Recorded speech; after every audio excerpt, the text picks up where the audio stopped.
Hello, everyone, and welcome to a special edition of Coffee with a Coach. As we celebrate the 50th anniversary of Title IX, I'm joined by Jacquie Diffley, former defender for St. Lawrence, now a current coach at multiple levels in the girls and women's game. And Jacquie, thanks for joining us for some time today.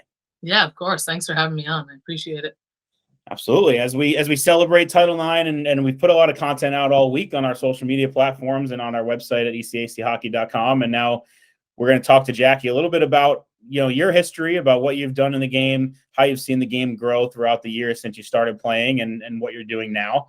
And the coffee with a coach element for everyone who's expecting to see an ECAC coach is that Jacquie is coaching as an assistant at Groton School and a coach at the youth level for the East Coast Wizards. So very much involved in the coaching side too. But first, we'll start with your experience at St. Lawrence. Just kind of reminisce a little bit about the 4 years you had there, played over 100 games for the Saints, and were part of that program building to the success that they're having now in the league. Yeah, I was super excited when I started out there. Freshman year, I had a pretty big class with me and 7 others. So right away, I kind of, we had that good relationship with our class, and coaching staff was awesome all 4 years. But yeah, the ECAC is best league, in my opinion, to play in for women's hockey. Really competitive day in and day out. But yeah, I really enjoyed my 4 years at St. Lawrence. Biggest thing for me, one of the most fun experiences was playing against Clarkson. Big rivalry that right away you kind of get the feel for it, stepping in as a freshman. And actually my senior year, we played them and we won 1-0. And I got the only goal. So it was kind of a cool experience, and to kind of round it out, hearing about it as a freshman and then playing them senior year. But yeah, each team, it's really competitive environment and super fun to play. Each rink, traveling, all that stuff. It was an awesome experience for me.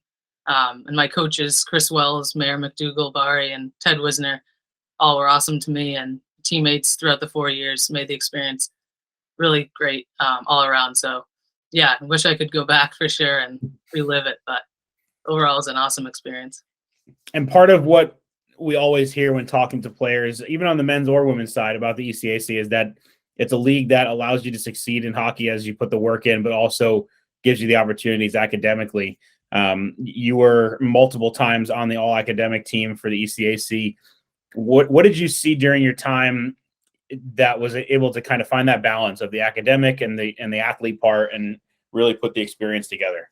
Yeah, I think as an athlete, student athlete, you figure out right from the start that you have to do a good job with time management. And I think you get a lot of support from the older kids on your team and coaches as well, with just kind of laying out how that process works. But yeah, it's definitely important to find, the right time balance between practice and games and when you're traveling. And I think I was able to kind of get a good rhythm in and, do the work when I could and put time into hockey as well. But it's really important to create that balance with schoolwork and academics, and then translating it to sports in the afternoon. I think that I was able to really, get support from support from my teammates and coaches. And I was able to get into a good rhythm and figure out the best way to manage my time, which I think has helped me now as a coach. And so, yeah, definitely.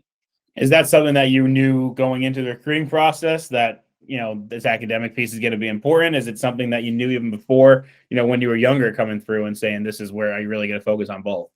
Yeah, I mean, just to speak to my background a little bit, I went to BBNN, which is a private school in Cambridge, and it's a small school setting as well, small classroom size. And, you get a really good relationship with teachers and those who can support you in the academic field.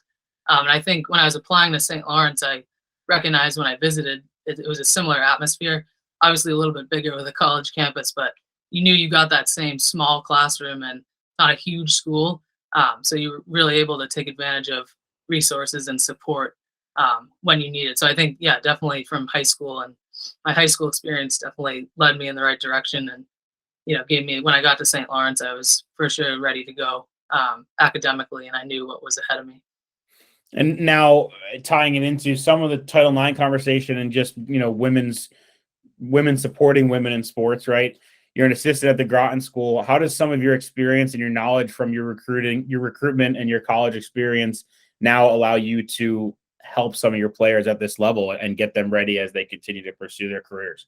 Yeah, I think definitely the individual, as an assistant at Groton, I think I do spend a lot of time with individually with I specifically do the defense, since I was a defender too. But yeah, I think that I've learned like from being coached at St. Lawrence the kind of work that goes in away from the rink and what you have to do to spend time with your athletes and make sure you're developing them. Because for us, it's all about development at this stage and making sure those who do want to play competitively in college are getting that one-on-one or whatever it is, small group, whether it's video, small group settings that allow them to know they're developing and achieving their goals.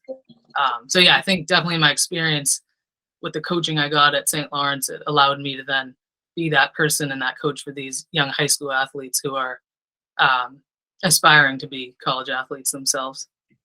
And rewinding it even further, growing up, you played for the East Coast Wizards. Now you're coaching at the 10U level for the East Coast Wizards. We'll start with your playing side. And we talked a little bit before we started recording the call about your experience going from, starting playing with boys and going through once you made the switch.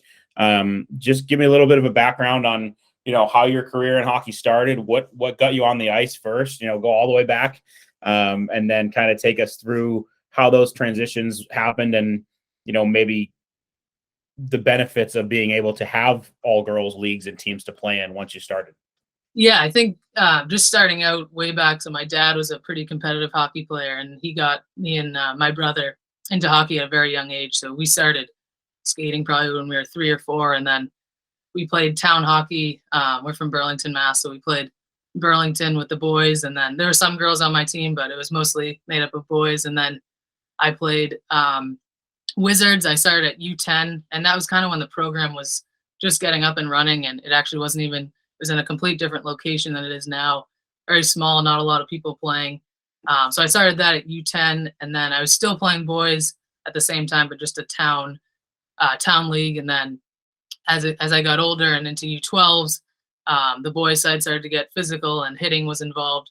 So that's when I actually put my time into just fully girls, and I played for the East Coast Wizards up all through U19. So I was there from the beginning, and then that was kind of like my team that I stuck with. But yeah, now to see the growth in even in the Wizards program, I think as a coach, it's crazy to me. Like at tryouts, there's so many different girls trying out.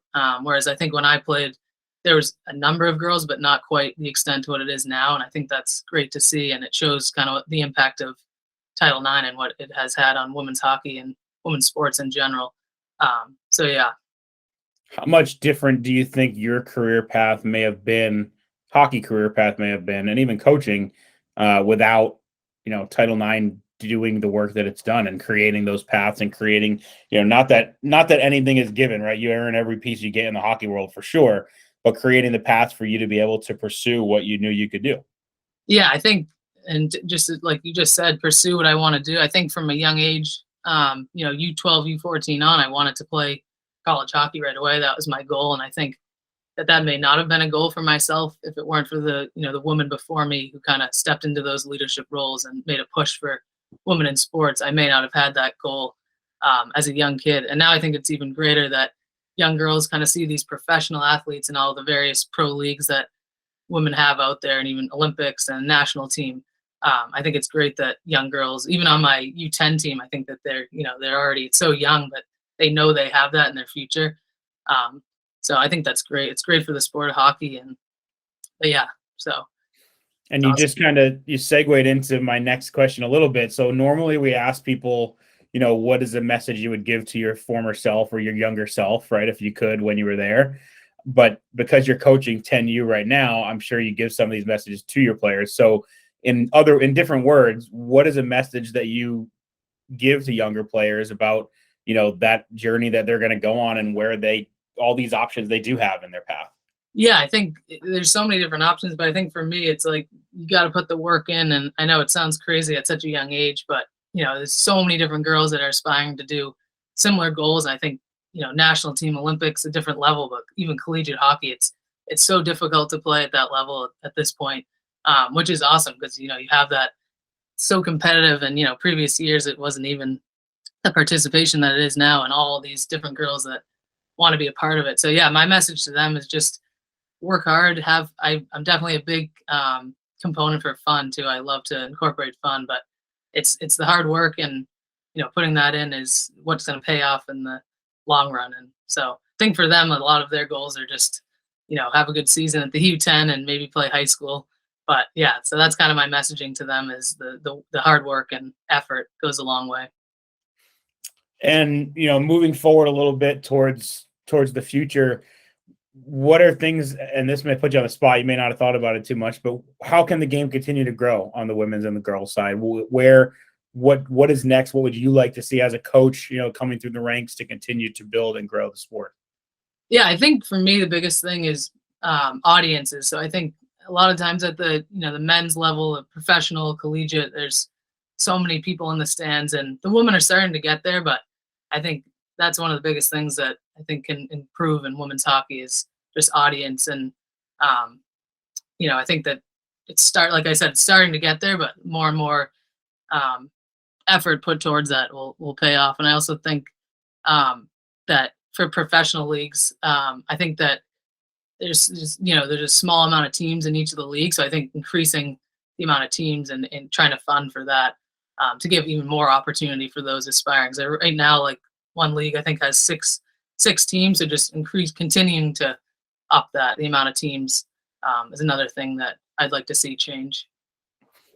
And you mentioned internationally a little bit in the Olympics, and that has become such a huge piece of, I think, the consumption of women's hockey. Is most people, maybe from a casual hockey fan, if they're watching any level of women's hockey first, it's usually the international side, and it's just such a high level. The ECAC has seen so many players now go to that international level. As an alum of a school in the league, to tie it back to the league, how great is it to see that growth continue, and now to have 6 or 7 teams every week in the top 15, driving that growth of the sport through the league that you played in must be really cool. Yeah, it's awesome. I think it just speaks again to what I said earlier, like the competitiveness of that league and how it's continuing to progress as one of the best leagues in women's hockey.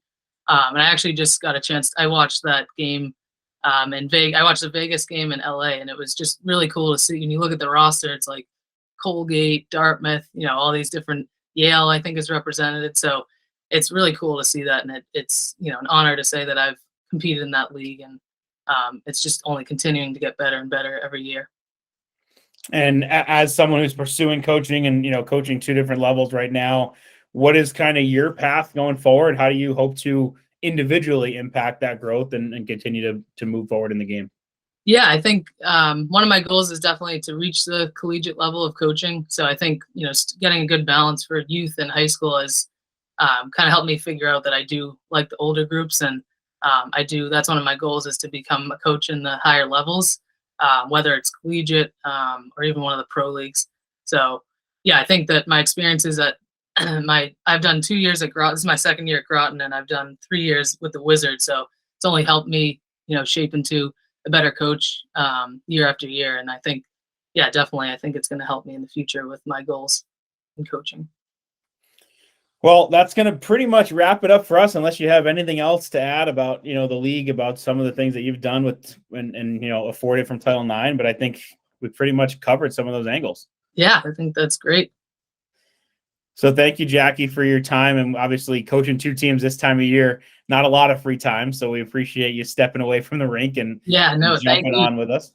Thank you so much. I appreciate you asking me to do this. Absolutely. And thank you everyone that's tuned in today for the special edition of Coffee with a Coach. If you missed our Title IX content, you can catch it on Facebook, Twitter, Instagram, TikTok, YouTube, and ECAChockey.com. And if I forgot one, I'm sure someone out there will find it. Once again, for Coffee with a Coach and ECAC Hockey, I'm Nick Serbinsky. Jacquie Diffley, thank you for joining us, and we'll see you next time. Thank you very much.